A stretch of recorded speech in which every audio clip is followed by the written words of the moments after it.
The biggest issue we had was that people didn't believe we could do it. We'd set a target, a stretch goal out there of 100 megabits per second.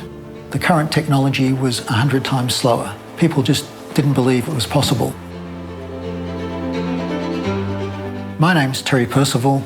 I live in Sydney and I'm a research scientist and research engineer who worked at CSIRO as part of the team that invented Wi-Fi technologies.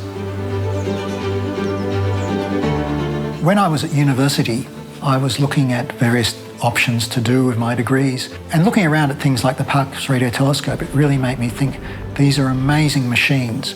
I wonder what makes them work. The original team, there were 5 of us: Dr. John O'Sullivan, Deet Ostry, Graham Daniels, John Dean, and myself. John O'Sullivan and I had done our PhDs at Sydney University building a radio telescope called the FLIRS radio telescope out at Badgerys Creek, which is an array of 72 antennas. We had a mixture of skills. We'd worked a lot on complex systems, starting in radio astronomy. I'd worked also in satellite communications. Others had worked in data communications. We had a team of people who had vast experience in complex radio systems.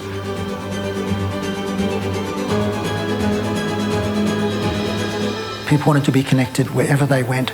It was a really complex problem to solve. We had people saying, your technology is so complicated, it'll never fit in a portable device. It'll consume too much power. The batteries will go flat in 5 minutes. People really didn't believe that what we were doing was possible. But because we'd built these systems before, we knew that what we were doing was achievable. Wi-Fi was one piece of the puzzle, but it's the one that was really difficult to do, and it's, I guess, the one that had the biggest impact for us in CSIRO and Australia. Wi-Fi is a high-speed communication system that enables portable devices like phones and laptop computers and iPads to connect to the internet. It goes through a modem like this, which is plugged into the wall, and radio communications goes between the devices and this modem.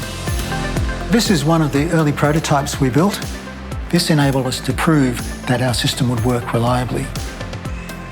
We mounted one transmitter in the roof and the other on a trolley that we pushed around various office space. Having got this far, we were still getting pushback, so we decided we had to take that big test bed and turn it into something smaller. This took 7 years. We went from a prototype that was this big to a prototype that was that big to a prototype that was that big. And suddenly the world changed because people realised it did work and it was able to be put on a little card that would fit inside a PC. The Institution of Electrical and Electronic Engineers in the US issued a new standard for in-building wireless, and it was an exact copy of our patent and our prototype. But we had the patent, which was already granted 4 years previously. We started a lawsuit in the US to sue all of the companies that were selling products. It came to culmination in a big trial in Texas. I was giving evidence in court and I was feeling pretty exhausted at the end of the time. We were sitting in our offices on a Sunday morning after 1 week of trial, and suddenly there was an almighty cheer coming from outside my office. I stuck my head out the door and everyone cheered and said, "We've won, we've won." They've all given up.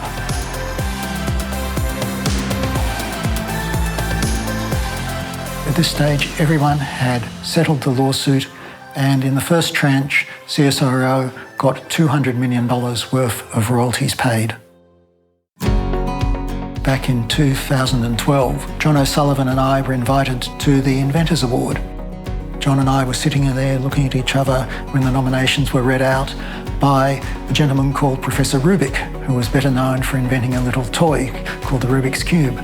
The European Inventors Award 2012 goes to Dr. John Sullivan and Terry Percival. We won the European Inventors Award for the invention of Wi-Fi technologies.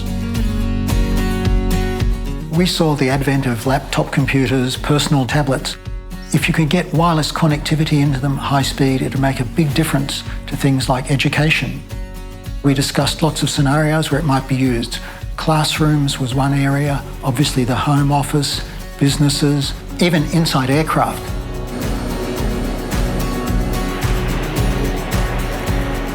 When the COVID pandemic hit, it was amazing how many new applications suddenly had to appear. And obviously remote learning, which has been traditionally used in Australia with School of the Air, now suddenly the whole of Australia had to embrace this sort of technology.